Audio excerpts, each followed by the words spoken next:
What's up everybody? I'm back again for another book review video. It is now March 8th and so I'm reviewing for the books that I read in February, and to no one's surprise, I only read one book this month. So because I only read one book and I kind of want to do like a 3 book review per video, I was thinking I'm going to go back and pick out some of the books that I read in the past, maybe get a quick little review on those. That way it's a full video, it's not just a short 1 book video. Um, yeah, no, I got super distracted that month. I was watching a lot of One Piece, and I mean, hey, I busted through 300 episodes, so I would say that's a pretty cool little feat there.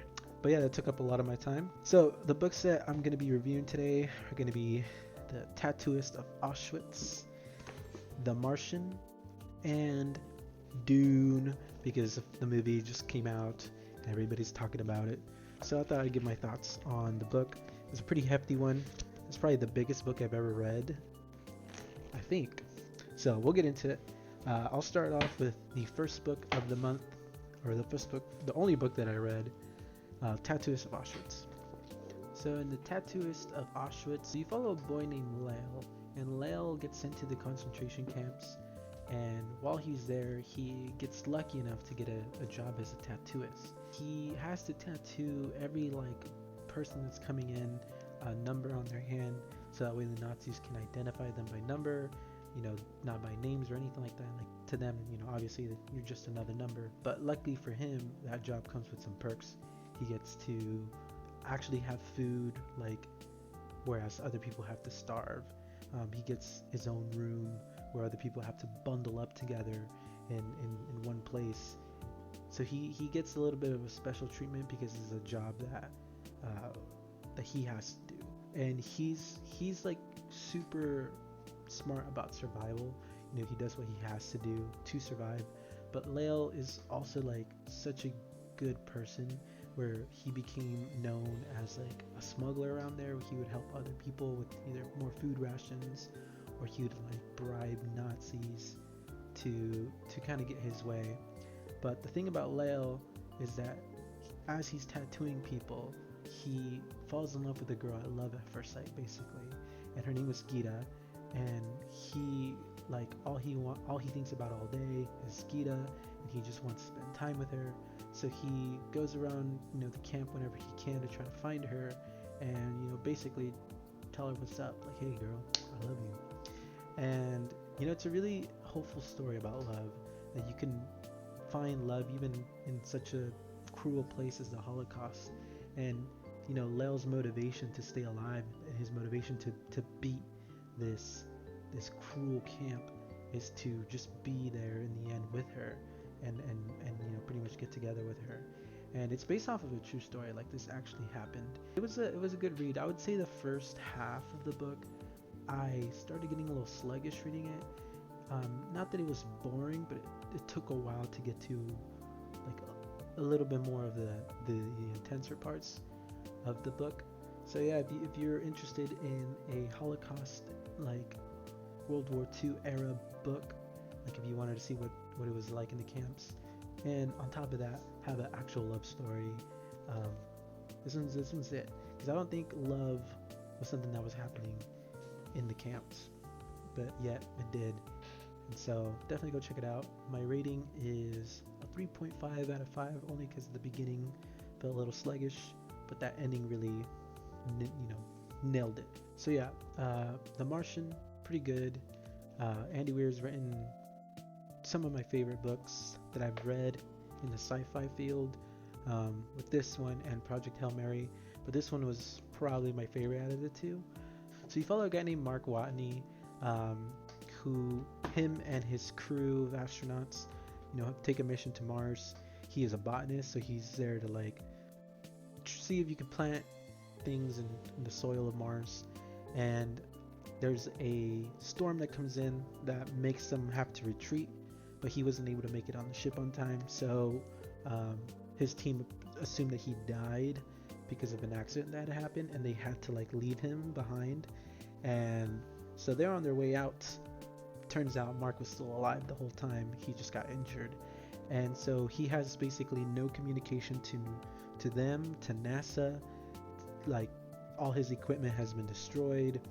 So he has to use his skills as a botanist to try and survive on Mars.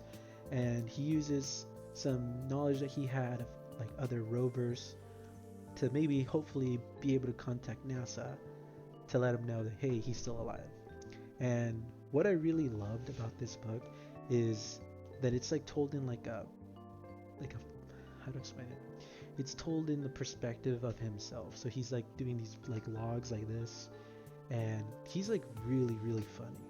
Like this book was surprisingly hilarious, just the way he thinks and every entry that he had to put in, and like as you follow along, his story is like gets more and more interesting. But you know, I heard that this book was really accurate to like the science part of it, and so it wasn't like too fictiony. It was praised by people like Neil deGrasse Tyson, who really admired the attention to detail of the real science aspect of it. It's a great adventure story. It's a great story about survival. I definitely recommend this book. It's a 5 out of 5 for me, no doubt. I've read it twice. It's really good. So definitely go check that out. So the last book's going to be Dune. And what really caught my attention was that, you know, once it was announced that it was becoming a movie, I think it was like 2020, right? Or something like that. They started releasing these cool little covers and I was like, ooh, I gotta get this one.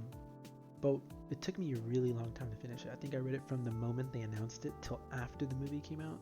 So it took a while. But I think the reason why it took a while is because this book is so compact with lore. And there's just so much going on. There's words I didn't understand, like Muad'Dib. And now everybody knows what Muad'Dib is. But it was just really confusing at first. So it took me a minute to really kind of understand it. I even went and I would do like chapter reviews and like read the reviews so that someone could explain it to me. I felt really stupid reading it. But once the movies came out, or the first movie came out, I got more hyped. After I watched that first movie, actually, what's funny is that the first movie was like half of the book, and I had only read half of that book at that time. So it was cool that I read up to the point of the movie, and then that inspired me to finish the rest. I would say the first half, just like the movie, everybody says the first movie was boring. There is a lot of lore. There's so much stuff that you have to know about the world that they're in, and like the politics behind it, and who's like the Atreides family, the Harkonnens. I believe I'm saying that right. But there's just so much lore in the first half, and the second half is really like the meat part of it. Quick little summary about it is that, you know, you follow this main character. His name is Paul Atreides, and basically his family is ordered to go to the planet Arrakis, this desert planet where there's these giant man-eating worms, these savage people called Fremen. So it's like a dangerous planet, but the reason why people have to go there is because there's this like spice that's harvested that is used in a lot of things, like they use it for space travel, medicine, food. Like it is a necessity material that they need, and so they have to go on the planet and start harvesting some of that spice for the Emperor. So the Emperor orders them that they have to go there. Pretty much there's like this drama going on between houses where the Atreides family is starting to get a little popular, and like their followers are starting to like them more than they do the Emperor. So the Emperor sent them there as punishment. But as they're there, hopefully this is not too spoily, but as they're there, they get betrayed by a different family, and basically forces Paul to be put in a different environment, where he starts to work hand in hand with the Fremen, the savages, so he could try to get revenge on the family that pretty much ruined his life, basically.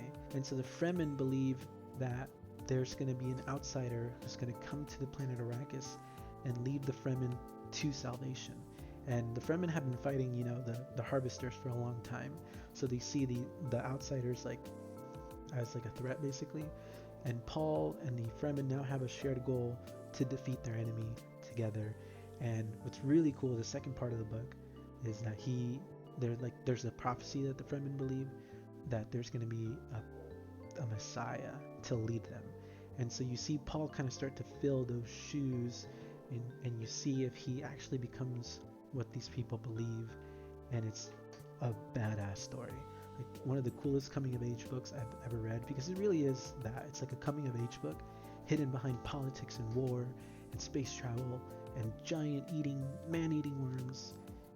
A badass book. It's just really hefty, but I recommend that everybody read this book. If you love the movie especially, because there's just more content, you get to know the deep lore behind it. So that one to me was a solid 5 out of 5 stars, and I can't wait to read the next one. So those are my 3 books this month. Again, I only read 1, so now we're at 4 books out of 35. If you watched my last video, you know that I want to read 35 books this year, so we're at a 4 out of 35 in the month of February. But this March I'm already halfway through one, and I just picked up a new one that I started reading also. So we'll see how it goes. Hopefully that I reach my goal this year, but so far so good. Well, thanks for watching. If you like what I do here, leave a sub, leave a like, and I'll catch you in the next one.